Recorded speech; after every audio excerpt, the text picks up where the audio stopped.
Olá a todos, meu nome é Geraldo Júlio Pitzer Santos e sou professor da Faculdade de Medicina de Petrópolis. E hoje, dando continuidade ao nosso curso de Medicina, eu vou falar um pouco sobre anatomia feminina aplicada à ginecologia obstetrícia, né? É uma estratégia pedagógica relativamente nova, já que um professor do ciclo básico foi convidado a participar de algumas aulas dos ciclos clínicos, né? Eu, como professor de anatomia do ciclo básico, vou ajudar a vocês a relembrarem a anatomia do sistema genital feminino aplicada à clínica obstétrica e ginecológica, ok? Bom, quais são os objetivos educacionais do nosso encontro de hoje? A gente vai ter que diferenciar anatomicamente a pelve feminina e masculina, né? Então, relembrando, né, na pelve masculina nós temos diversas estruturas que não estão presentes na pelve feminina. Por exemplo, nós temos próstata, nós temos vesícula seminal, estruturas que não estão presentes na pelve feminina. E na pelve feminina nós temos ali principalmente uma estrutura fundamental que seria o útero. Essa estrutura ausente na pelve masculina, né? Outro objetivo educacional, identificar os componentes anatômicos do sistema genital feminino. Então, vou passar aqui diversos slides onde a gente vai estar revisitando esses conteúdos, esses constituintes anatômicos do sistema genital feminino, né? Identificar a relação anatômica entre os constituintes da pelve feminina. Então, a gente vai passar alguns slides relembrando a relação do útero com a bexiga, do útero com o reto, do útero com outras estruturas, não é? A gente vai estar descrevendo esta relação anatômica muito importante. Outro objetivo, identificar as variações anatômicas da posição do útero. Isso tem repercussão clínica, né? Já que na grande maioria das vezes nós temos o útero voltado em direção anterior. Então o útero é localizado na pelve feminina e se volta em direção anterior, ele está dobrado em direção anterior, um útero em antiversoflexão, né? A gente vai descrever as variações anatômicas na posição normal do útero, né? Compreender a vascularização do útero e do ovário, né? Importância muito grande em relação à clínica ginecológica, principalmente nas intervenções cirúrgicas, onde eu vou precisar realizar, por exemplo, uma retirada do ovário, uma oforectomia ou uma histerectomia. Então, tem que compreender essa vascularização, tanto a irrigação, ou seja, a vascularização arterial, quanto a drenagem, né, a vascularização venosa dessas estruturas. A gente vai identificar o colo uterino e suas porções, né, em especial interesse para o exame preventivo. Compreender a estratigrafia do tórax, já que já passando aqui para um segundo momento em relação à mama, né? Então a gente vai compreender a estratigrafia do tórax, compreender a importância do exame de mama, né, durante a nossa prática ginecológica, identificar a vascularização da mama e a drenagem linfática da mama. Coloquei aqui em caixa alta, né, grifado em vermelho, porque a drenagem linfática é importantíssima, né, já que a grande maioria dos tumores de mama, câncer de mama, eles são disseminados em decorrência de uma drenagem linfática. E por último, compreender as alterações anatômicas e histológicas decorrentes da idade. Então, a mama jovem ela tem algumas características de importância na interpretação de imagens radiológicas e, consequentemente, quando essa mama vai envelhecendo, né, eu tenho uma lipossubstituição, tem uma predominância maior de tecido gorduroso, e essa predominância me traz interpretações em relação a exames radiológicos de forma diferente. Okay? Então, esses são os objetivos educacionais do nosso encontro de hoje.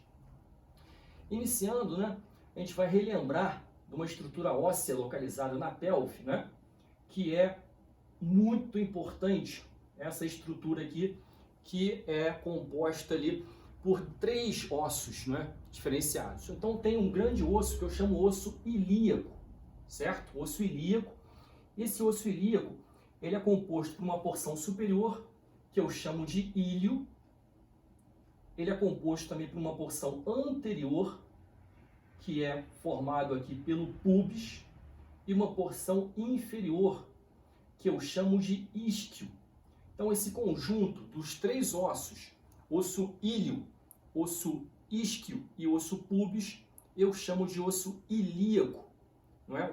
Importante osso ali constituinte da pelve óssea, não é? Observando, né?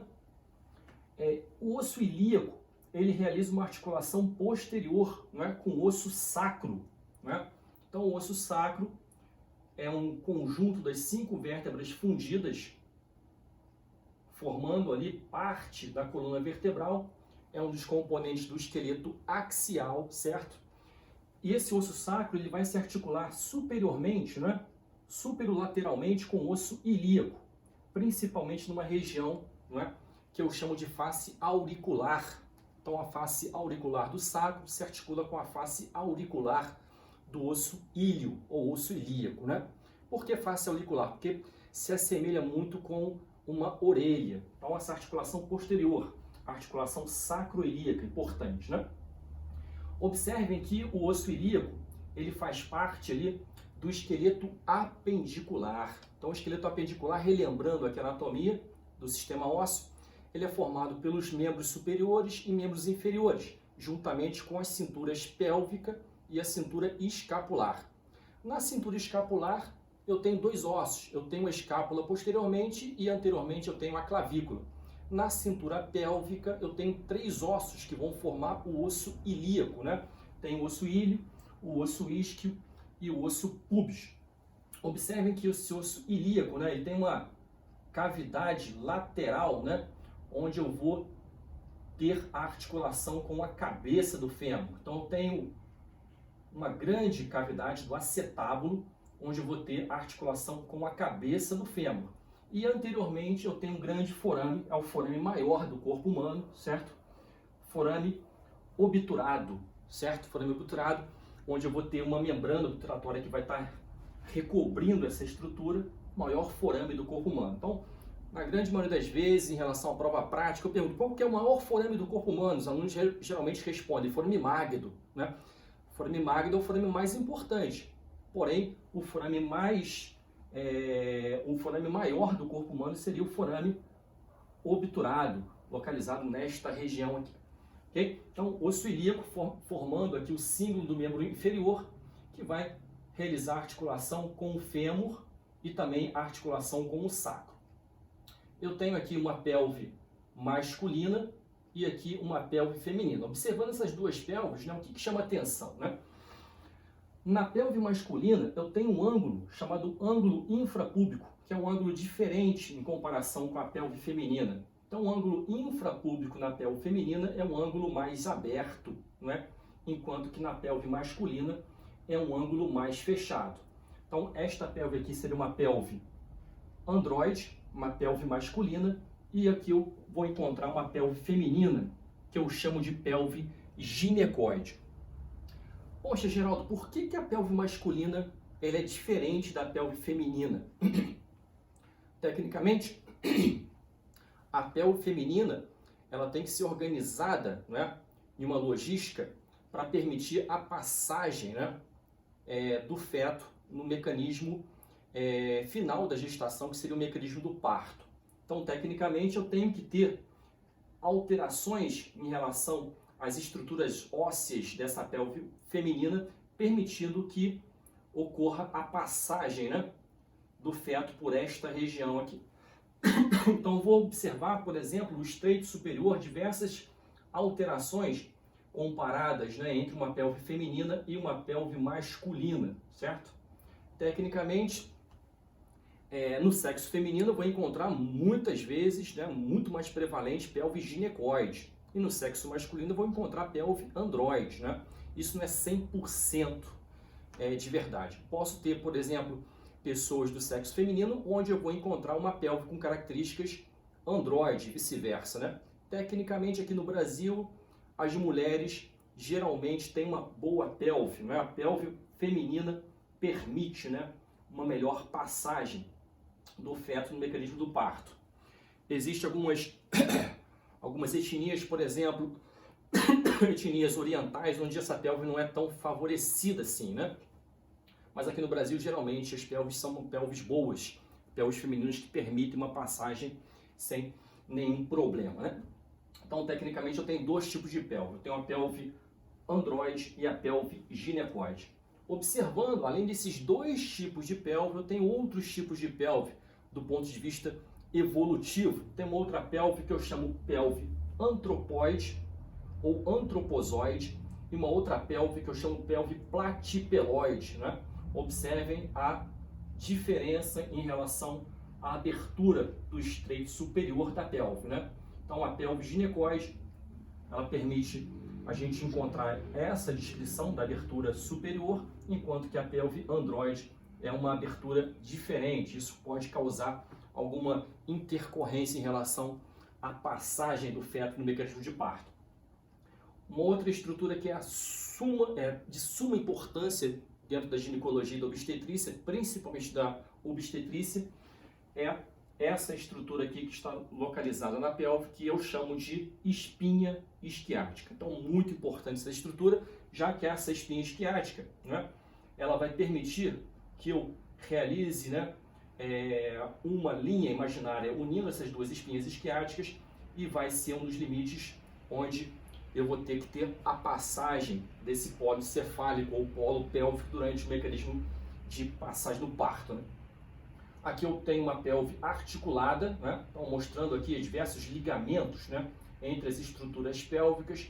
Chama atenção superiormente aqui o ligamento entre o sacro e o ilho, ligamento sacro-ilíaco anterior aqui, observando uma vista anterior da pelve. Eu tenho outros dois ligamentos entre a espinha isquiática e o sacro, que eu chamo de ligamento sacroespinhal. Tem um outro ligamento também entre o sacro e a tuberosidade isquiática, ligamento sacrotuberal. Então, dois ligamentos importantes em relação à parte lateral da pelve, né? Um que vai do sacro até a espinha ilíaca, ou melhor, a espinha isquiática, que eu chamo de ligamento sacroespinhal. E um ligamento que vai do sacro até a tuberosidade isquiática, que eu chamo de ligamento sacrotuberal. Okay?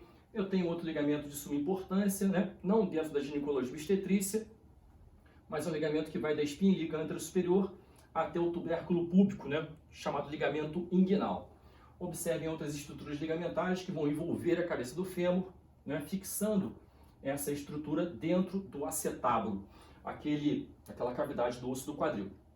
Então, observando aqui, eu vou encontrar o ligamento sacro-ilíaco, vou encontrar o sacroespinhal entre o sacro, né, e a espinha isquiática, e eu tenho também um ligamento sacrotuberal entre o sacro e a tuberosidade isquiática, né? Além do ligamento inguinal aqui anteriormente, né, delimitando, né, a parte superior que seria a pelve, parede da pelve, e a parte inferior que seria o membro inferior, já começando ali a demonstração da coxa, né? Observem que esse ligamento sacroespinhal e esse ligamento sacrotuberal, eles formam aqui dois forames, né? Eu tenho um forame chamado forame isquiático maior e um forame chamado forame isquiático menor, certo? Na verdade, se eu encontrar somente a estrutura óssea, eu vou ter uma grande incisura isquiática maior e a incisura isquiática menor. Juntando os ligamentos, essas incisuras isquiáticas elas vão se transformar em dois forames. O forame isquiático maior e o forame isquiático menor.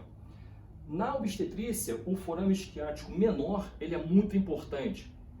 Por que ele é importante? Porque nesse forame isquiático menor eu vou ter a passagem de um importante ramo, né, do plexo lombosacral, que seria o nervo pudendo. O nervo pudendo é responsável pela inervação sensitiva do períneo, dentre outras estruturas, né? Então, importante em relação à ginecologia. Uma outra imagem aqui mostrando um corte longitudinal, né? Dividindo a pelve em duas metades, uma metade direita e uma metade esquerda. Esse aqui é um corte longitudinal mediano. Então, retirei a parte, né, esquerda da pelve, estou observando somente a parte direita, e eu vou observar que essas estruturas pélvicas no sexo feminino, elas são muitas vezes, né, recobertas pelo peritônio, né? Peritônio é uma lâmina serosa que vai revestir diversas estruturas localizadas tanto na região abdominal quanto na região pélvica. Ou seja, esse peritônio ele vai envolver essas estruturas inferiormente na região pélvica, né? Então, o peritônio parietal, ele está localizado ali, aderido à parede abdominal, ele vai descendo, né? Vai chegando aqui na região pélvica, ele vai recobrindo essas estruturas. Observem, por exemplo, que a bexiga, né? A bexiga fica localizada inferiormente ao peritônio parietal. O útero também ele é recoberto por essa estrutura, né? Esse peritônio ele vai se refletir aqui posteriormente, né? Ele vai envolver anteriormente o reto, né? O reto é uma estrutura retroperitoneal, e ele vai se projetar, né? Envolvendo também diversas alças de intestino. No caso aqui, intestino grosso, eu vou ter aqui o início do revestimento, né? Do cólon sigmoide, formando aqui o mesocólon sigmoide, né? Lembrando que estruturas retroperitoneais são estruturas fixas, enquanto que estruturas peritonizadas são estruturas móveis. Estruturas peritonizadas possuem um ligamento, um meso, né, que permite a sua movimentação dentro da cavidade. Por exemplo, eu tenho o mesentério, que vai permitir a movimentação das alças de intestino delgado, jejunum e ilírio. Eu tenho o mesocólon transverso, né, que vai permitir também a grande movimentação dessa alça de intestino grosso, enquanto que estruturas retroperitoneais não possuem meso, são estruturas fixas, que localizam-se geralmente no retroperitônio, né? Então, a primeira coisa que a gente tem que ter ciência, né? Observar uma pelve feminina, identificar as estruturas que estão localizadas na pelve feminina. Eu vou encontrar, né, aqui, exclusivamente na pelve feminina, eu vou encontrar o útero, né? Eu vou encontrar também, né? Eu vou encontrar o ovário e eu vou encontrar aqui a tuba uterina. Então, tuba uterina, ovário e útero são estruturas exclusivas da pelve feminina. Uma outra estrutura super importante seria a vagina, certo? Uma estrutura importantíssima da pelve feminina. A vagina, ela entra em contato, não é, com o colo do útero. A parte mais profunda, né, da vagina vai entrar em contato aqui com o colo do útero. Observem que o reto, né, relação do reto em comparação com a vagina, o reto ele localiza-se posteriormente à vagina, né? E a bexiga ela se localiza anteriormente, né, à vagina e também anteriormente ao útero, sobretudo mais inferior ao útero, né? Então, essas relações também são de suma importância em relação à compreensão das estruturas viscerais da pelve feminina. Observem também aqui embaixo, a gente consegue ver a vulva, né, composta aqui pelo monte pubiano, grande lábio, pequeno lábio, certo? E eu vou identificar também o ósseo abertura da vagina, localizado aqui, né, nesta região, e vou encontrar um outro orifício, né, onde eu tenho a abertura da uretra feminina, né? A uretra feminina é muito diferente em comparação com a uretra masculina. A abertura da uretra feminina se localiza nesta região, né? E essa uretra feminina, ela vem aqui da cavidade da bexiga, ok? Então é importante a gente, quando se depara com uma demonstração prática, por exemplo, uma avaliação, a gente bate o olho na peça, identificar que a peça é uma peça do sistema genital feminino, porque não é raro de tudo, né?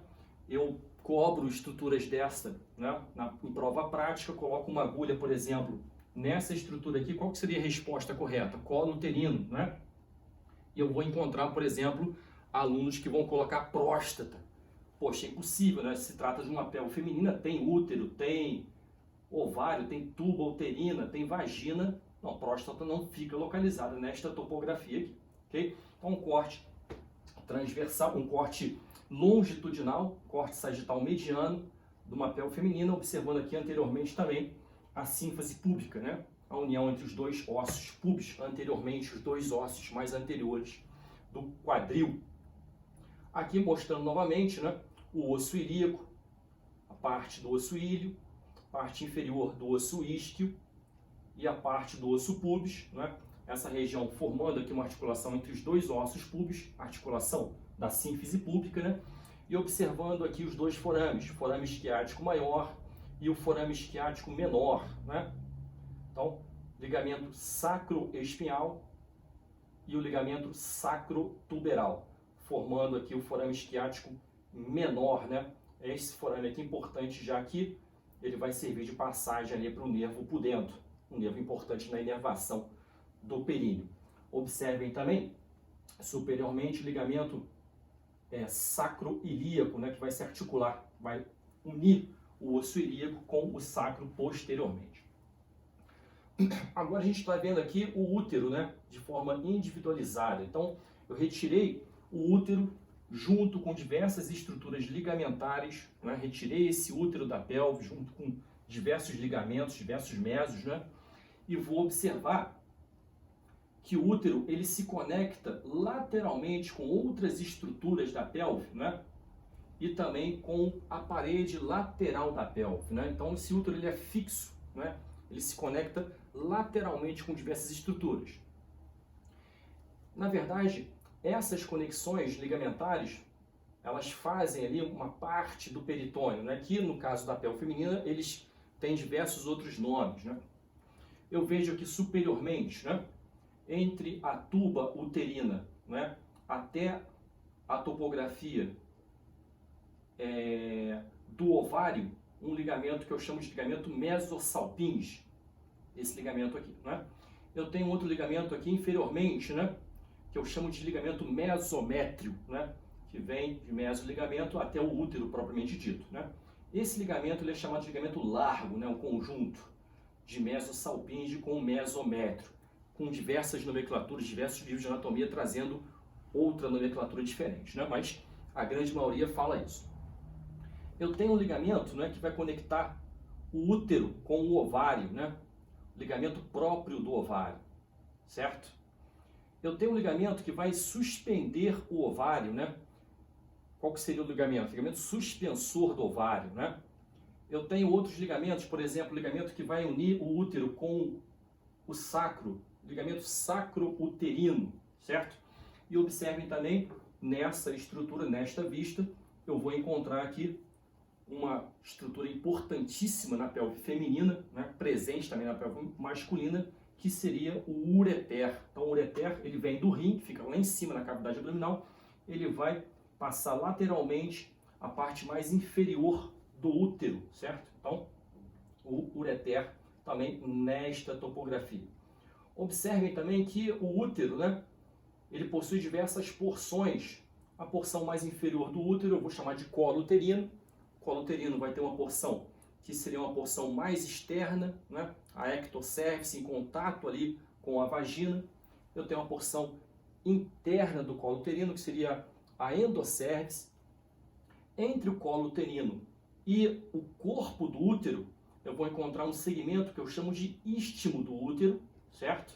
E superiormente ao útero eu vou encontrar ali o fundo uterino. Então, são as subdivisões do útero. Tem um colo, eu tenho o istmo, eu tenho o corpo do útero e eu tenho o fundo do útero. Observem também a união da tuba uterina com o útero, certo? Então, a tuba uterina responsável pela captação, né, do óvulo, né?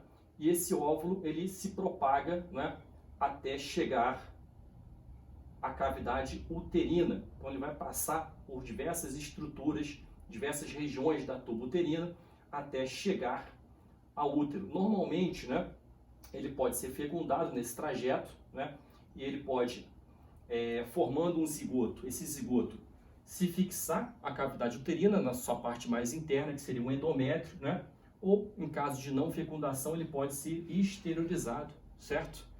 Inferiormente, né? Então observem aqui uma imagem mostrando diversos ligamentos que vão, né, conectar o útero com outras estruturas da região pélvica, por exemplo, o ovário, ligamento próprio do ovário, certo? E também ligamento largo, principalmente, né, que vai conectar o útero lateralmente à parede pélvica lateral, ok? Aqui uma vista superior dessas estruturas, né? Então eu tenho aqui a parte posterior e a parte anterior, né? Lembrando que na parte posterior eu vou ter os grandes vasos, a artéria aorta e a veia cava inferior, né? Eu tenho a divisão da artéria aorta, as artérias ilíacas comuns, né? Que vão se dividir em artéria ilíaca externa e artéria ilíaca interna. Eu tenho, mesma coisa, eu tenho a chegada dos vasos, né? As veias ilíacas comuns que vão formar aqui a veia cava inferior.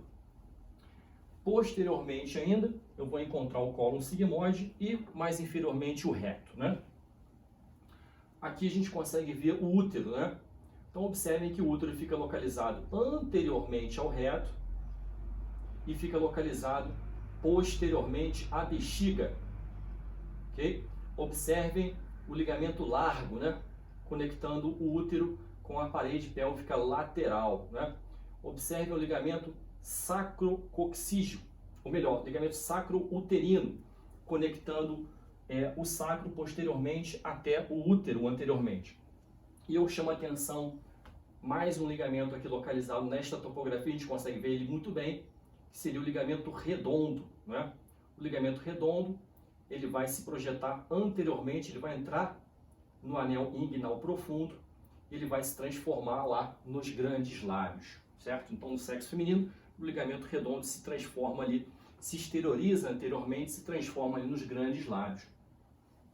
Então, observando aqui anteriormente, eu vou encontrar a bexiga, eu vou encontrar na sua topografia intermediária o útero, certo? E posteriormente eu vou encontrar o reto.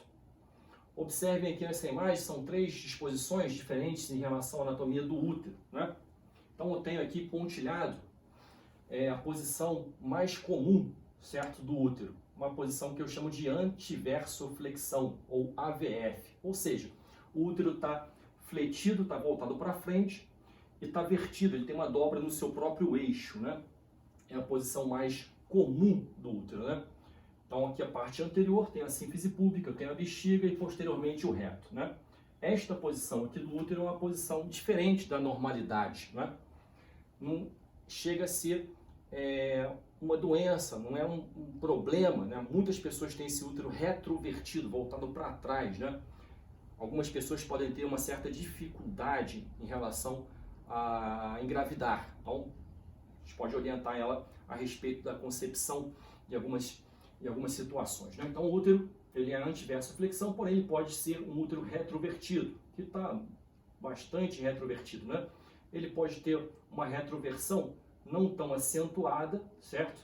Ou ele pode também estar fletido excessivamente, certo? Então, existem diversas posições secundárias do útero. Ele pode estar fletido excessivamente, ele pode ter uma retroversão acentuada e uma retroversão não tão acentuada assim. Então é importante que a gente saiba dessas posições e quando nós fazemos o exame ginecológico, a gente pode, baseado no nosso exame da palpação bimanual, a gente pode ter uma noção dessa posição do útero, né?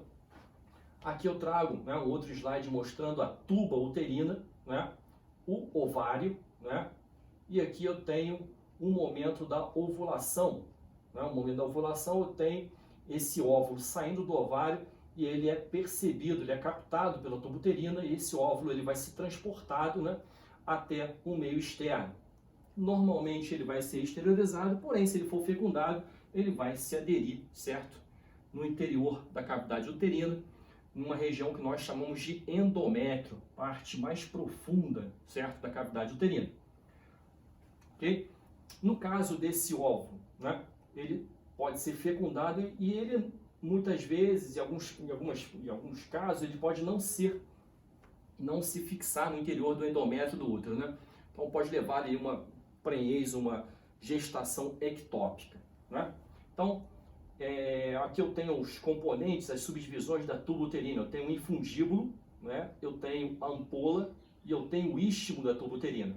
Observem também que eu tenho o ósteo da tuba uterina que vai relacionar a tuba uterina com o útero, na cavidade uterina.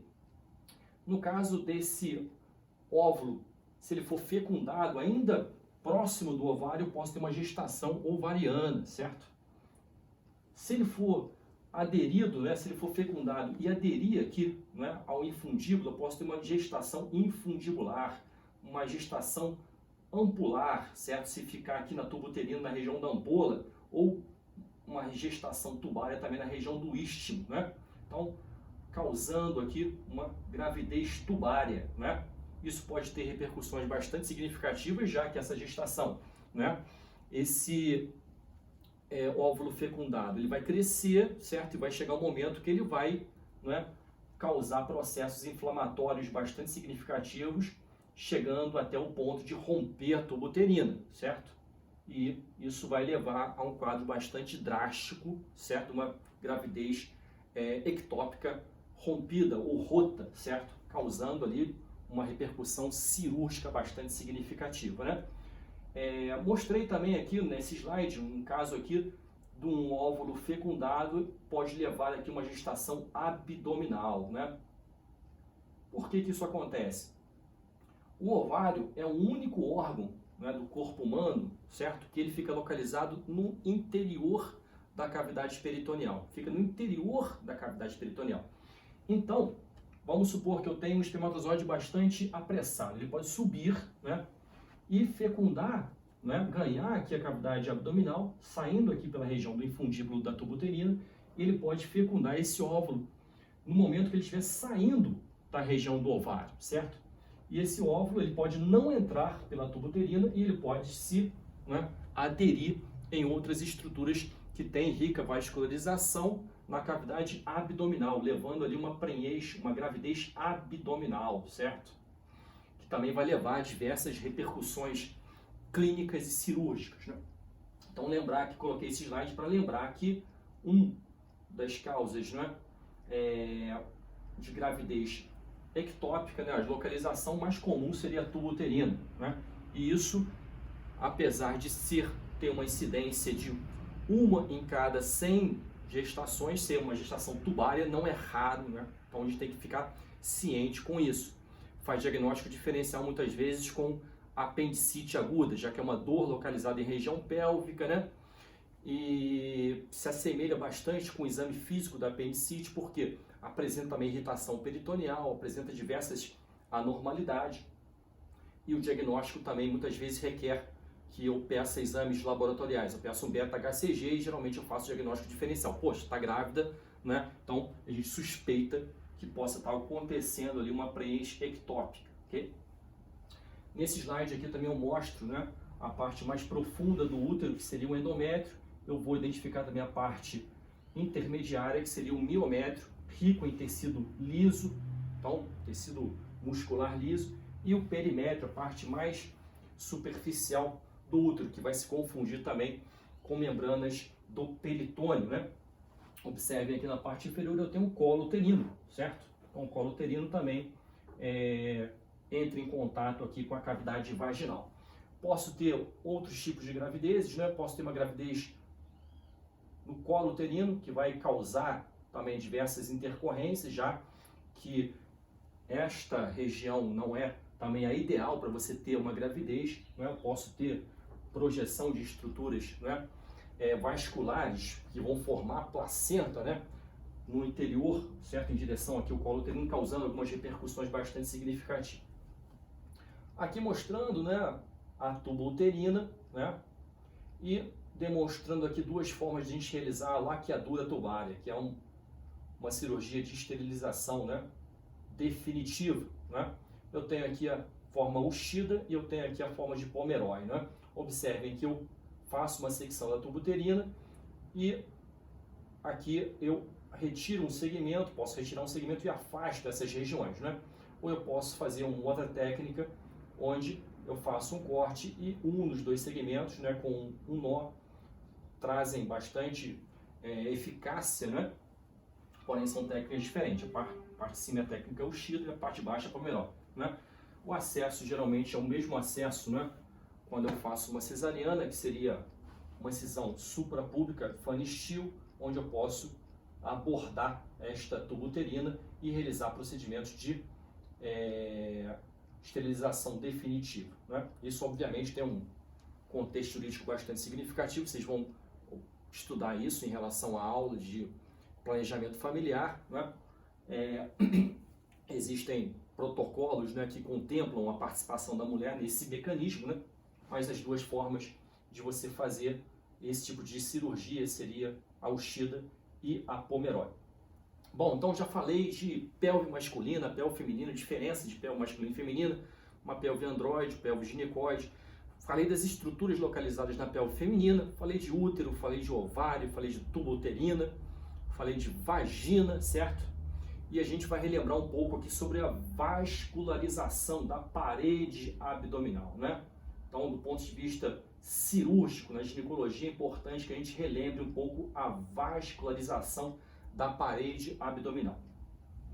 Aqui eu demonstro aqui o suprimento arterial da parede abdominal anterior, né?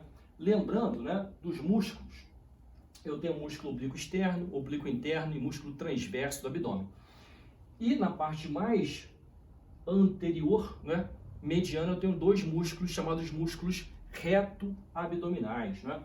O músculo reto-abdominal vem desde a parte superior aqui, né, do processo tifoide e das costelas, né, inferiores, e ele vai lá embaixo no osso pubis, certo? Então, músculo longitudinal. Tem as interseções tendíneas, né? Eu tenho, né, uma borda lateral do músculo reto abdominal, que seria a linha semilunar. Eu tenho uma linha mediana, né, medial ao músculo reto abdominal, que seria a linha alba entre os dois músculos retos abdominais. Eu coloquei essa imagem aqui para mostrar esta artéria aqui, que seria a artéria epigástrica inferior. É uma artéria importante, né? Essa artéria, ela vai se anastomosar, ela vai se unir com a artéria epigástrica superior, na borda posterior do músculo reto abdominal, localizada na face posterior do músculo reto, né? A artéria epigástrica inferior, né, ela geralmente é ramo da artéria ilíaca externa, certo? Enquanto que a artéria epigástrica superior, ela é um ramo da artéria torácica interna, também chamada de artéria mamária, né? Então vocês observem que essa anastomose se localiza na parte posterior do músculo reto abdominal. Por que eu estou falando isso, né? Porque geralmente a gente vê uma cicatriz, né, cirúrgica transversa em relação a uma cesariana prévia, né? Poxa, quando eu faço uma cicatriz transversa, eu estou fazendo uma incisão na pele e no tecido subcutâneo. Porém, eu não corto, né, transversalmente o músculo reto abdominal, certo? Quando eu acesso essa região, depois que eu atravessar a pele e o subcutâneo, eu vou fazer uma incisão na linha alba e vou afastar os músculos retos abdominais, certo? Se eu cortar o músculo reto abdominal, eu vou comprometer a dinâmica, né, muscular da parede abdominal anterior e também vou comprometer a vascularização, principalmente o suprimento arterial, que passa posteriormente ao músculo reto abdominal. Isso vai me trazer diversas repercussões. Eu não posso cortar o músculo reto, certo? Além de uma repercussão muscular, eu vou ter uma repercussão vascular importante. Eu estou cortando, muitas vezes, um suprimento arterial, vai causar uma hemorragia. Então, cesariana tem diversos tempos, né, do ato cirúrgico, né? E a topografia, né, a estratigrafia da cesariana, eu faço uma dissecção, uma incisão transversa, Fanny-Still, né? Existem outros tipos de incisão da cesariana, mas a mais comum que a gente faz aqui no Brasil seria a Fanny-Still. Porém, quando a gente encontra o músculo reto abdominal, eu não corto transversalmente o músculo reto. Eu afasto o músculo reto, né, com uma incisão, né, aí na sua linha alba, na sua parte mediana, e vou acessar a região da cavidade pélvica propriamente dita, ok? Então aqui mostrando o suprimento arterial da parede abdominal anterior. E aqui uma parte mais profunda em relação à cavidade abdominal. Estou mostrando aqui rim direito, rim esquerdo, né? Artéria aorta abdominal, a veia cava inferior, certo? Observando aqui as veias renais, as artérias renais, né? Temos glândulas suprarrenais aqui, né? Existem estruturas musculares bastante importantes aqui localizadas nesta topografia, por exemplo, o diafragma, né? Que seria talvez o músculo mais importante do corpo humano, né? Poxa, mas o músculo mais importante do corpo humano é o coração, Geraldo. Eu aprendi isso no 2º grau, que é o coração, né? Isso é muito relativo, né? O coração, se dá problema, eu posso tirar o coração e colocar outro. Faço um transplante de coração. Desconheço transplante de diafragma, né? Então, ao meu ver, o diafragma é um músculo super importante, talvez mais importante até do que o coração, certo? Aqui a gente vê glândula suprarrenal, rim, né? Veia cava inferior, artéria aorta, né? Veja aqui o tronco celíaco, né? Artéria mesentérica superior, artéria renal, os ramos suprarrenais.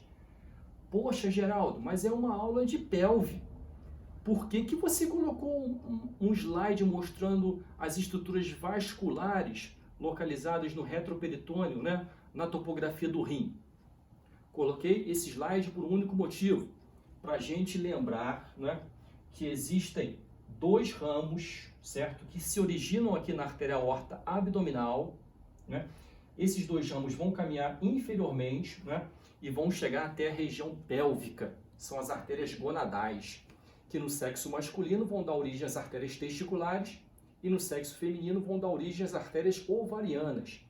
Então, Geraldo, as artérias ovarianas, elas não são ramos da artéria ilíaca interna, elas são ramos da artéria aorta abdominal. Isso é importantíssimo, já que quando eu vou fazer uma retirada do ovário, eu tenho que lembrar do suprimento vascular arterial do ovário.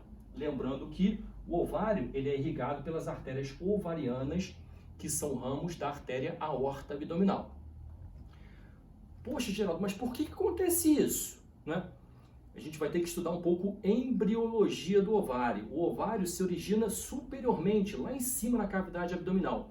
Ele vai migrando inferiormente até chegar na sua posição final, que seria a posição pélvica, né? E, consequentemente, ele vai puxando o suprimento vascular que se originou lá em cima, né, ramo da artéria aorta abdominal, e esse suprimento vascular vai descendo, certo? Juntamente, protegido pelo ligamento suspensor do ovário, formando ali, certo? A vascularização do ovário, que vai se localizar lá embaixo, vai se dirigir inferiormente até a região pélvica, né? Uma outra coisa importante, eu tenho tributárias vasculares, né? Ou seja, veias, né? Que vão chegar na veia cava inferior e vão chegar também na veia renal do lado esquerdo, né? Então, drenagem do ovário, mesma coisa, existem diferenças. Vão chegar superiormente até a região abdominal. O ovário direito, né, vai drenar diretamente na veia cava inferior, ou seja, a veia ovariana direita drena na veia cava inferior, enquanto que a veia ovariana esquerda vai drenar em um ângulo reto na veia renal do lado esquerdo, certo? Então, tenho que compreender esta relação, né, em relação à cirurgia de retirada de ovário. Então, isso é bastante relevante, bastante importante, inclusive é questão, né, de diversos concursos, de diversas provas de anatomia e ginecologia obstetrícia, né? Observando aqui uma outra imagem, mostrando aqui o útero, né, vascularizado, tem a artéria uterina que vai chegar no útero. A artéria uterina, sim, é ramo da artéria ilíaca interna. E observem que existe uma certa anastomose entre a artéria ovariana e a artéria uterina. Existe uma anastomose arterial nessa região, né? E observo que a artéria uterina, nesta topografia do útero, ela é bastante tortuosa. Poxa, Geraldo, por que ela é tortuosa assim? Porque o útero é uma estrutura que ele pode crescer, né? No caso de uma gestação, esse útero vai crescer e, consequentemente, essa artéria tortuosa, ela vai sofrer menos impacto nesse crescimento uterino, né? Então, observem também a artéria uterina, uma artéria importante, né? Durante uma cirurgia de esterectomia, quando eu vou retirar o útero, eu tenho que identificar essa estrutura vascular e tenho que fazer a ligadura dessa artéria uterina, né? Se eu retirar o útero e deixar a artéria uterina cortada somente, eu vou ter no pós-operatório ou até no ato operatório cirúrgico, né? No ato cirúrgico, eu vou ter um sangramento bastante copioso nessa região. Nesta imagem aqui, mostrando nessa migração dos ovários, né, até chegar na região pélvica, né? Então, eu tenho 2 meses de vida embrionária, né? O ovário lá em cima ainda, 15 semanas de vida, o ovário já migrando, né, em direção à região pélvica. E aqui, né, na fase madura, né, tenho aqui o útero com o ovário na sua posição final. Observem que a tuba uterina, né, acompanha, né, essa disposição do ovário, permitindo que, assim que o óvulo sofra a sua expulsão do ovário, né, esse óvulo, ele tecnicamente vai ser captado pela tuba uterina e levando esse óvulo em direção à cavidade uterina. Ok? Observem aqui o ligamento redondo, certo?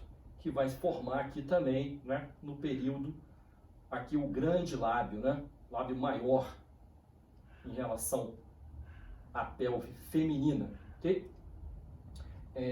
Outro slide que eu coloquei de cavidade abdominal, apesar de ser uma aula sobre pelve, né? Importante também, vou falar de pelve também de mama, né? Mas para a gente lembrar das estruturas do peritônio, que são estruturas do ponto de vista cirúrgico importantíssimas em relação à cirurgia ginecológica. Por que isso?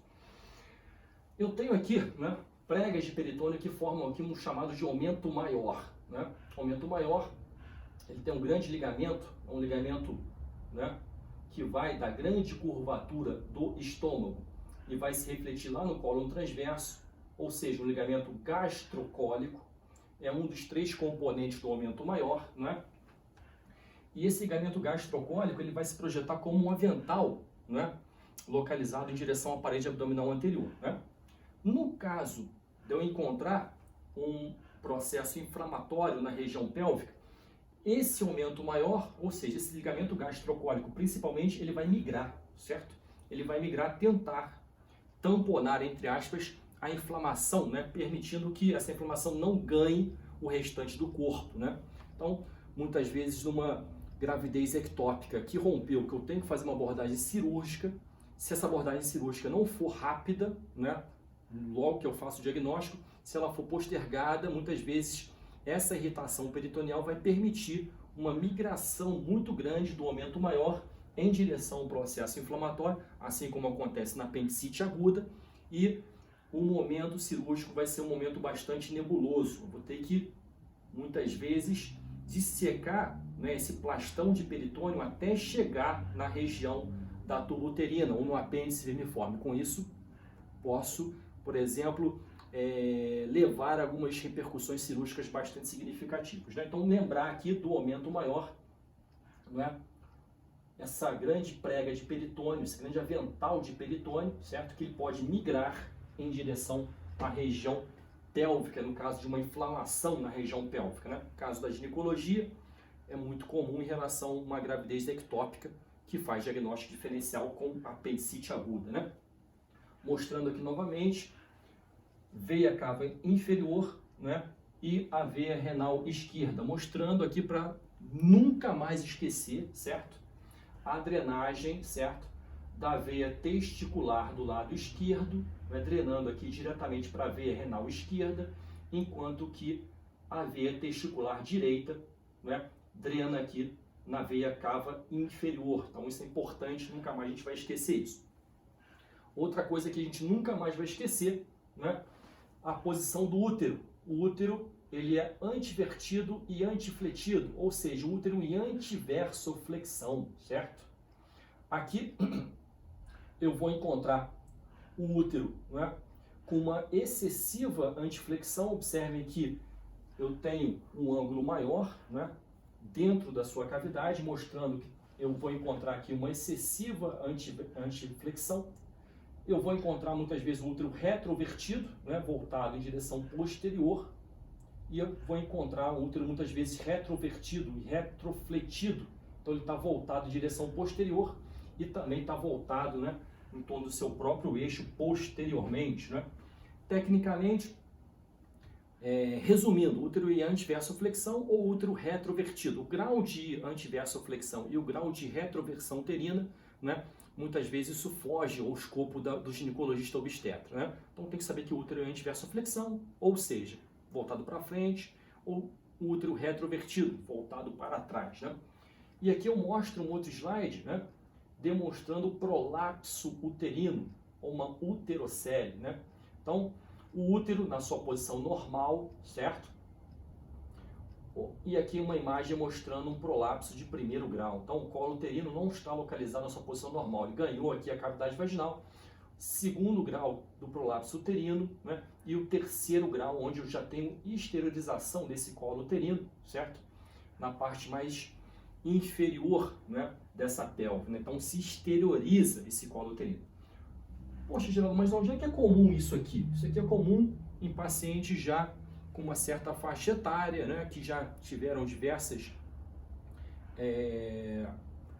gestações, muitas vezes, ou tem uma certa obesidade, um aumento, né, desse peso na região abdominal, pode cursar também com incontinência urinária. Então, muitas vezes, em idoso, a gente vai encontrar prolapso uterino, que pode levar a algumas repercussões bastante significativas na qualidade de vida dessa idosa, né?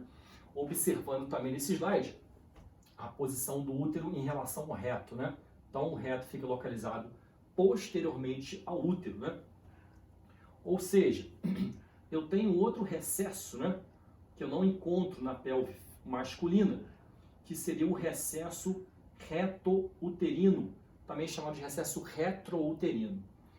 Por que é importante esse recesso, Geraldo? Porque nesta região, se eu tiver algum processo inflamatório na região abdominal ou pélvica, eu vou ter um acúmulo, né, de secreção, um exudato inflamatório localizado nesta região aqui, né? Então, se eu tiver um processo inflamatório na região pélvica ou abdominal, pelo fato do mecanismo da gravidade, tecnicamente esse processo inflamatório ele vai escorrer, ele vai ir em direção ao recesso reto-uterino ou retrouterino. Então este recesso é super importante. Ele é tão importante que ele ganhou até um nome chamado de fundo de saco de Douglas, certo? Muito importante. Então quando eu faço o exame físico ou quando eu faço uma interpretação de imagem radiológica, muitas vezes eu vou pesquisar esse recesso, né? E observo se ele está ocupado ou se ele está livre, né? Ou seja, se eu posso ter processos inflamatórios nesta região, ok?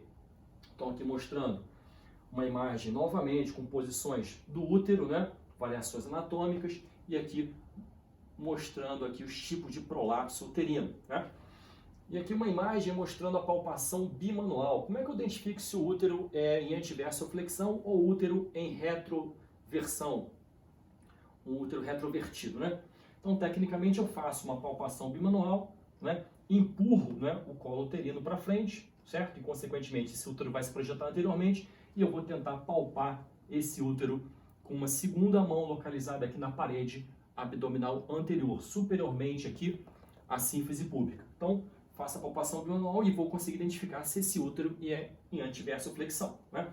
Tecnicamente, eu posso fazer uma palpação, né, e não encontrar, né, essa projeção, essa palpação bidigital entre a cavidade, um dedo na cavidade vaginal e outro dedo na cavidade retal, geralmente não é feita de rotina, certo? Já que se eu não encontrar o útero, né, batendo na minha outra mão, tecnicamente ele está em direção posterior. Então eu já posso fazer o diagnóstico de um útero retrovertido, certo? Então, formas de você identificar se esse útero está na posição mais comum ou se tem alguma variação da posição.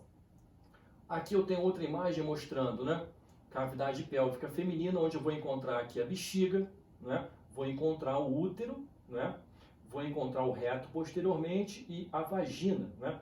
E observem, né, que eu tenho uma projeção, né, da bexiga na parede anterior da vagina, né?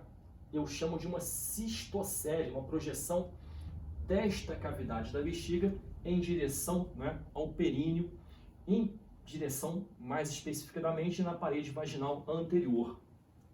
Isso também é bastante significativo em relação à terceira idade, já que eu posso ter uma fragilidade do diafragma pélvico, né, e consequentemente as estruturas podem se projetar por esta região. Vai causar desconforto, pode causar incontinência urinária, certo?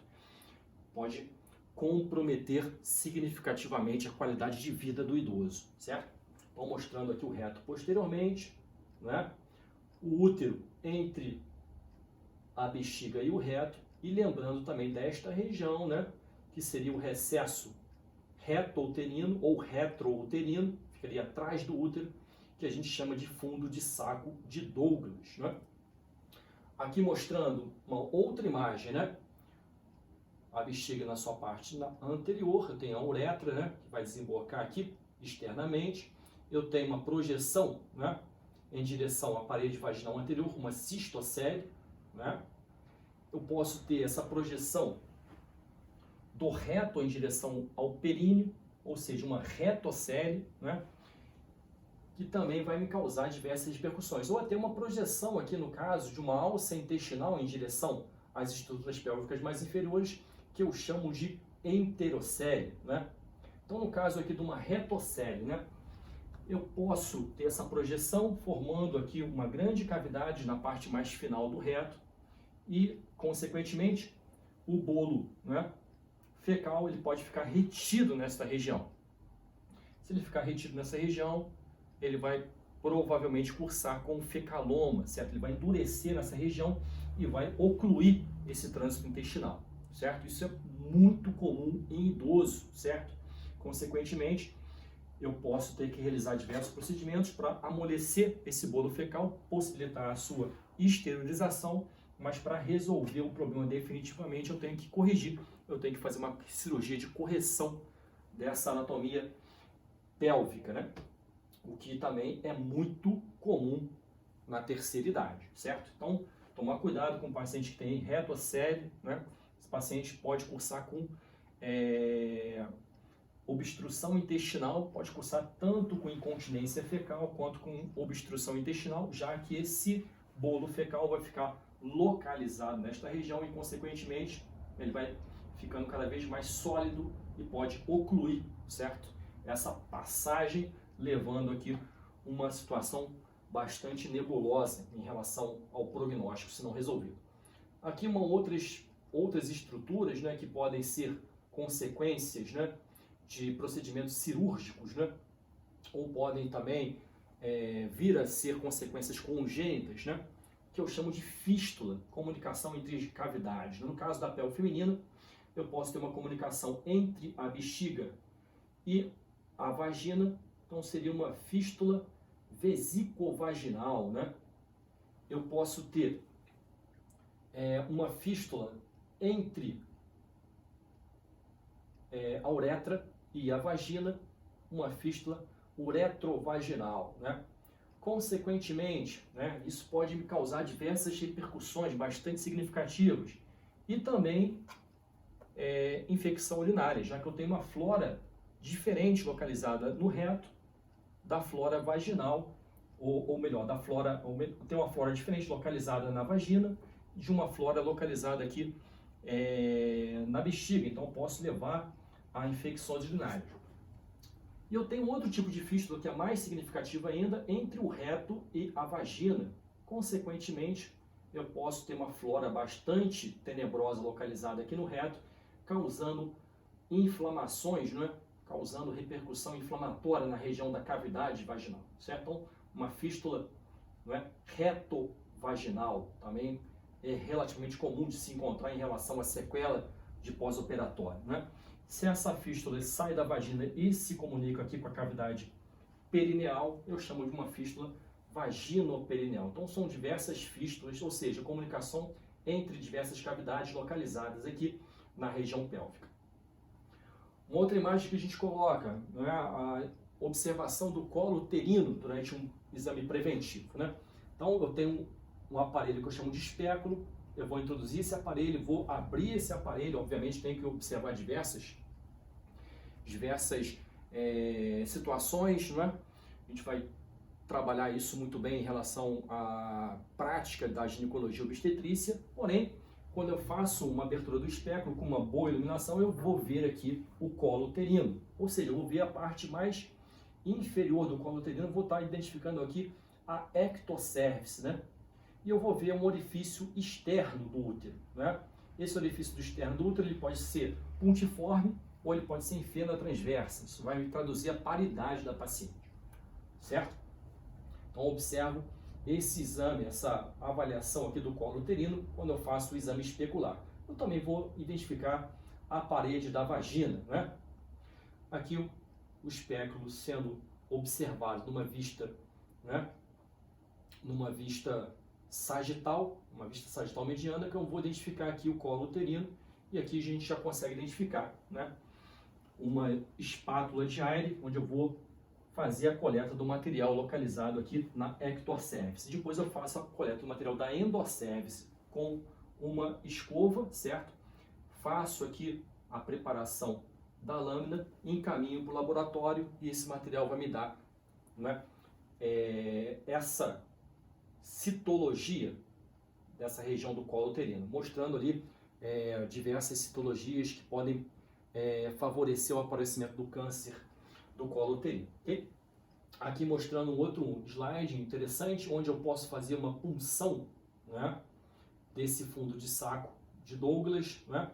Eu posso, no caso de uma suspeita de uma inflamação nessa região, eu posso introduzir uma agulha com uma seringa, observo aqui, atravesso aqui o fórnix posterior, entre o fórnix posterior eu vou em direção à cavidade abdominal e posso aspirar essa região, esse fluido dessa região, e esse líquido aspirado vai para o laboratório, vai me dar indícios de processos inflamatórios ou até neoplásicos em relação à cavidade, né? Uma imagem também que a gente colocou, uma imagem de uma laparoscopia, né? E eu coloquei essa imagem por um motivo bastante razoável, né? Observe então as estruturas da pelve feminina numa visão laparoscópica, onde eu tenho aqui o útero, né? Uma visão superior, eu vou encontrar o fundo uterino, eu vou encontrar anteriormente a bexiga, né? Eu vou encontrar posteriormente o reto. Vou encontrar também o ovário, né? Vou encontrar o ligamento largo. E observem a semelhança entre o ligamento redondo, né, e a tuba uterina, né? Essas duas estruturas, elas se assemelham bastante. Qual que é o problema disso? Se eu for fazer um procedimento laparoscópico para realizar a laqueadura tubária, né, eu tenho que me certificar que eu estou ligando o quê? A tuba uterina, certo? Se por acaso eu achar que a tuba uterina seria o ligamento redondo, e eu ligar o ligamento redondo, o que vai acontecer? Vai passar um tempo e aquela pessoa pode engravidar. Então tem que tomar cuidado para ligar a tuba uterina. E por incrível que pareça, parece muito, certo? A tuba uterina com o ligamento redondo. Então tem que tomar muito cuidado nesse procedimento. Uma outra imagem que a gente colocou aqui, certo? Uma histerosalpingografia. Então, para que é feito esse exame, Geraldo? Esse exame faz parte do protocolo da abordagem do casal infértil. Então, a infertilidade masculina e feminina tem diversas causas, a gente vai cair aqui nessa discussão, mas a gente tem que fazer o rastreio do sexo feminino em relação à cavidade e à permeabilidade da tuba uterina. Então, eu injeto um contraste na cavidade uterina, faço, né, um contraste que vai ganhar aqui a cavidade uterina e observo esse contraste chegando, certo, até a região abdominal, já que eu tenho uma comunicação entre a tuba uterina e a cavidade abdominal. Com isso eu vou conseguir identificar se eu tenho as tubas uterinas pérvias, né? Já que para eu ter uma gravidez, eu tenho que ter essa tuba uterina pérvia, onde esse óvulo vai ter que atravessar e chegar e encontrar um espermatozoide, certo? Então, um exame bastante interessante, né, onde a gente consegue identificar aqui contrastado o tubo uterino juntamente com contrastado o útero, juntamente com as duas tubas uterinas. Não é raro de encontrar nesse exame, né, uma estenose, certo? Uma alteração anatômica, já que o contraste não consegue atravessar completamente a tuba uterina.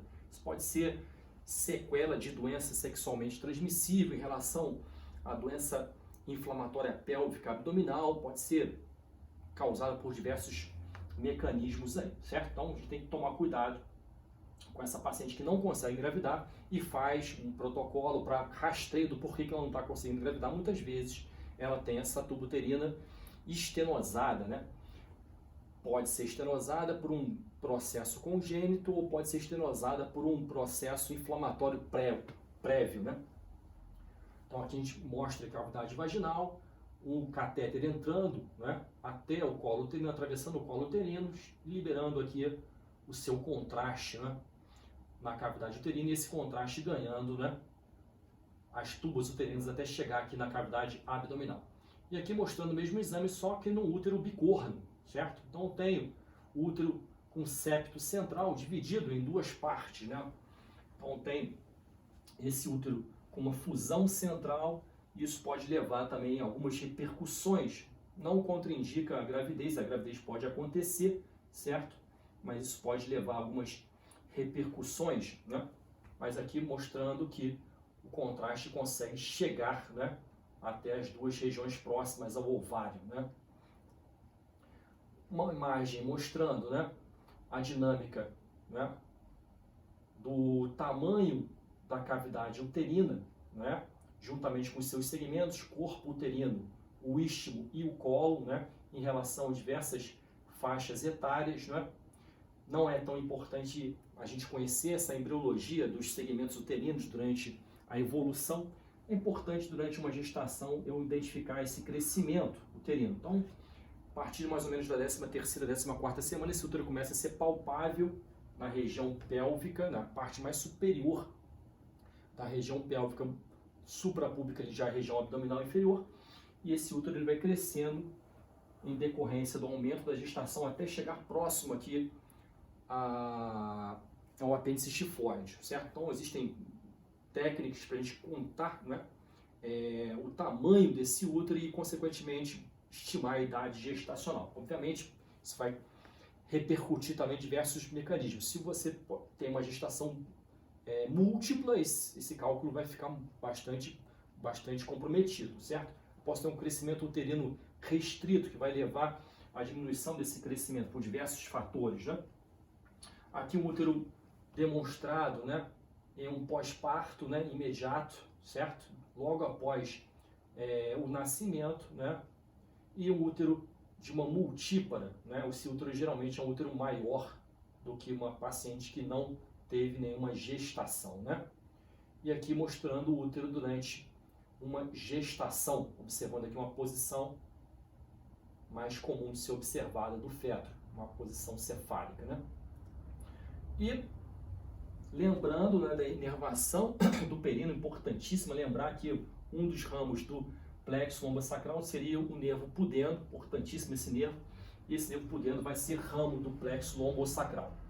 E esse nervo pudendo, ele vai atravessar, né, ele vai atravessar aqui o canal de Alcock, juntamente atravessando aqui o forame isquiático menor, né? Então, uma das técnicas para eu fazer anestesia, né, do tronco do pudendo é eu fazer a palpação, palpo aqui a espinha isquiática, com uma outra mão eu vou introduzir ali uma seringa com agulha e vou direcionar o meu anestésico por esta região. Consequentemente, eu vou ter anestesia desta região do períneo e eu vou conseguir, né, trabalhar, né, nesse períneo no mecanismo do parto, né? Muitas vezes eu posso optar por realizar uma episiotomia, uma discussão muito grande, existem discussões filosóficas, sociais, antropológicas, né? Então, diversas discussões, não vamos cair aqui nessa discussão em relação à episiotomia. Mas eu posso optar por realizar isso aí, então, consequentemente, eu tenho que fazer uma anestesia do períneo para estar me certificando que a paciente não vai sentir dor durante um procedimento desse, né? Então, existem dois tipos de episiotomia, uma mediana, que vai em direção ao reto, e a mediolateral. A mediana tem um problema, já que eu posso comprometer também o reto, levando aqui uma repercussão bastante significativa. A mediolateral, geralmente, ela é bastante segura, né? E aqui mostrando, né, a vulva. Então, é importante que a gente diferencie vulva de vagina. Então, uma das coisas bastante relevantes e importantes na nossa aula de hoje, né? A vagina seria aquela cavidade na pelve feminina localizada mais profundamente, né? E a vulva seria essa região, né, que é formada pelos grandes lábios, pequenos lábios, eu tenho um monte pubiano anteriormente, né? E ela é limitada aqui por um grande ósteo, certo? O ósteo vaginal, certo? Onde eu vou ter a abertura, certo, da vagina nesta região da vulva.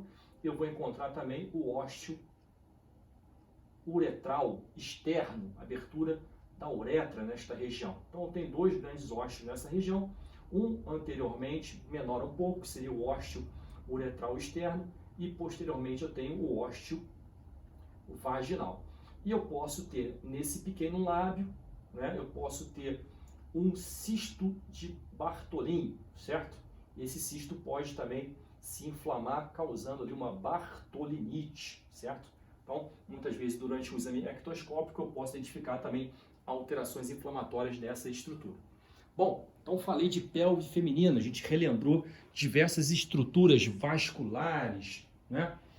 Ósseas, na pelve, das estruturas que compõem a pelve feminina em relação ao útero, vagina, tubo uterina, certo?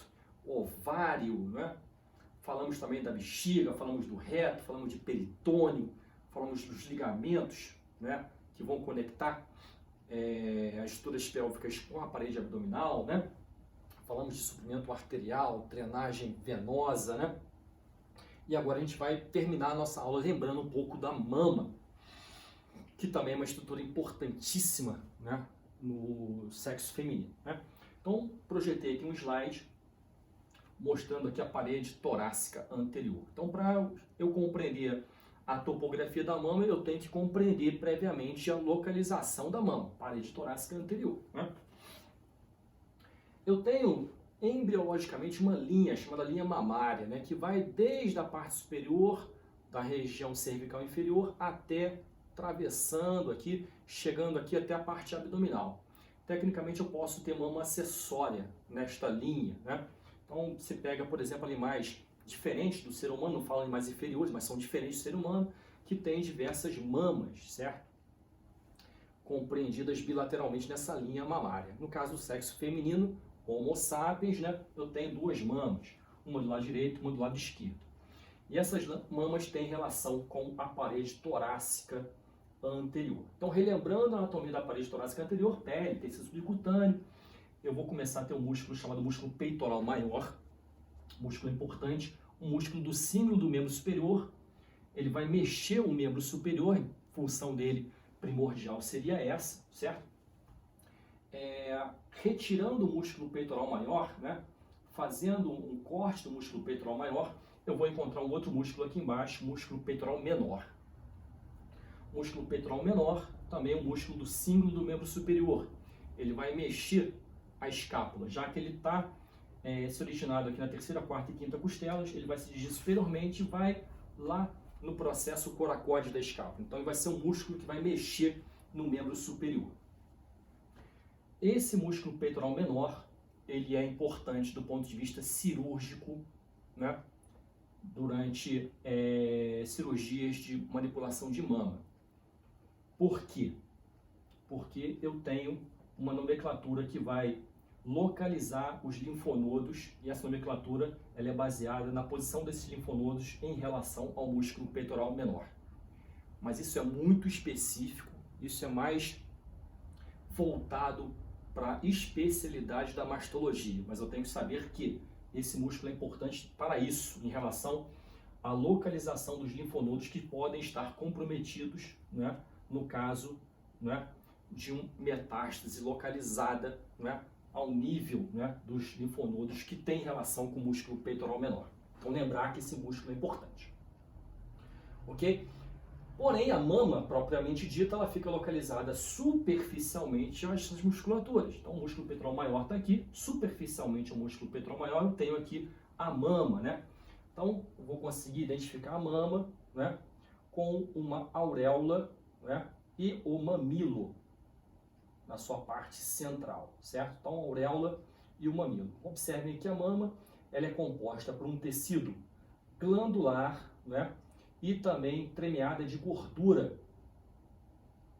E observem que essa mama ela se projeta em direção à região da axila, ou seja, eu tenho também um processo axilar da mama, que vai se direcionando, né, em direção ali à axila. Aqui eu tenho a estratigrafia do tórax, eu tenho pele, tecido subcutâneo, né, eu tenho as faces musculares, né, eu tenho músculo peitoral maior, peitoral menor, E também temos os músculos intercostais, intercostal externo, o intercostal interno e o intercostal íntimo, né? Profundamente, eu vou encontrar, né, a fáscia mais profunda, né? Vou encontrar também a pleura parietal, cavidade pleural, pleura visceral e aqui o parênquima pulmonar. Geraldo, por que você colocou esse slide? Não tem nem mama aqui, certo? Coloquei esse slide para a gente relembrar uma coisa importante. Eu tenho as costelas, né? E eu tenho o feixe vasculo-nervoso que vai atravessar inferiormente, né? Entrar em contato inferiormente com o arco costal, formado aqui pelo nervo intercostal, uma artéria intercostal e uma veia intercostal. Essa veia intercostal vai ser uma tributária do sistema ásicos, né? Veia ásicos do lado direito, veia hemiásicos do lado esquerdo. Essa artéria intercostal, né? Ela vai ser ramo da artéria aorta torácica e vai fazer uma anastomose com a artéria mamária, a artéria torácica interna anteriormente, permitindo uma circulação bastante significativa, né? O nervo intercostal, geralmente, ele é ramo ali dos segmentos medulares localizados na região torácica. Isso é importante porque quando eu faço uma punção, certo? Nessa região, eu tenho que fugir deste feixe vasculo-nervoso. Quando eu faço uma punção para acessar a região torácica, a sua região pleural, eu tenho que sempre margear a costela na sua parte superior para evitar, certo, de acertar esse feixe intercostal aqui, ok? Então, só a gente relembrando aqui a anatomia da região para realizar a punção de cavidade torácica, né, uma toracocentese, a gente tem que lembrar desse feixe intercostal aí. Porém, nosso assunto é a mama, né? Então, a gente vai lembrar que a artéria torácica interna, ou seja, também chamada de artéria mamária, ela é muito útil numa cirurgia de revascularização cardíaca. Eu posso utilizar a artéria mamária, né, para fazer uma anastomose arterial, certo? Uma revascularização do coração. Porém, eu tenho os ramos mamários mediais, né, que são ramos aqui da artéria torácica interna. São ramos importantíssimos que vão ser responsáveis pela irrigação da mama, né? Lembrando também que eu tenho a artéria axilar, né? A artéria axilar, ela dá origem a 6 ramos. Eu tenho a artéria torácica suprema, torácica lateral, toracocromial, subescapular, circunflexa anterior, circunflexa posterior do húmero, certo? Porém, eu tenho a artéria torácica lateral, que é ramo, né? É um desses 6 ramos da artéria axilar, que vai ser responsável, né, por emitir alguns ramos arteriais que vai suprir, né, essa parte lateral da mama, né? Eu tenho também ramos, né, das artérias intercostais posteriores, né, que também são ramos laterais, né, que vão também ser responsáveis pelo suprimento arterial desta região. Da mesma forma, eu tenho a drenagem venosa. Drenagem venosa, as veias mediais, certo? Vão ganhar aqui a veia torácica interna, que por sua vez é um satélite da artéria torácica, que vai drenar aqui no sistema venoso mais profundo. E eu tenho veias torácicas laterais que vão receber também, né, vão receber o sangue lateralmente, né, nessa região da mão. Então observe aqui uma imagem mostrando aqui a artéria aorta torácica, né, demonstrando aqui a artéria intercostal posterior, sofrendo aqui uma anastomose com a artéria intercostal anterior, que é oriunda aqui da artéria torácica interna, e lembrar que existem ramos, né, dessa artéria mamária, artéria torácica anterior, que vão ser responsáveis pela irrigação da mama, né? Lembrando que a mama ela é formada pelo tecido glandular e pelo tecido adiposo, né? E essa mama, ela, no decorrer da idade, ela vai sendo lipossubstituída. Eu tenho uma pessoa com mais idade, eu tenho menos tecido glandular e mais tecido adiposo. Essa mama adiposa mais idosa, ela é boa para ser interpretada em mamografia, né? Se eu tenho muito tecido glandular, mamografia muitas vezes vai ter dificuldade de interpretar algumas lesões mamárias. Então, muitas vezes eu vou encontrar sugestão, né, para complementar exames com ultrassonografia, que é uma outra técnica que a gente vai estudar melhor essa mama rica em tecido glandular, certo? Observando aqui a glândula da mama, entremeada pelo tecido adiposo, e observo também profundamente, né, a musculatura, no caso aqui o peitoral maior, né, peitoral menor, e profundamente entre os arcos costais eu vou encontrar músculo intercostal externo, intercostal interno e intercostal íntimo, né? Lembrando, né, que esse feixe vásculo nervoso atravessa inferiormente, caminha inferiormente nesse arco costal, uma região que a gente chama de sulco costal ou sulco subcostal. E por último, né, muito importante, drenagem linfática da mama. Isso é importante porque se eu tenho um câncer de mama, certo? Esse câncer ele pode ganhar um sistema linfático e ser propagado, certo? Tem uma disseminação linfática desse câncer, tem uma metástase desse câncer, né? Quando a gente observa a mama, a cadeia mais importante, né? Eu tenho aqui, por exemplo, drenagem da mama em relação à cadeia paraesternal, eu tenho cadeia clavicular, né? Supraclavicular, infraclavicular, eu tenho cadeia inferior localizada aqui, a mama, porém a cadeia mais importante seria a cadeia axilar.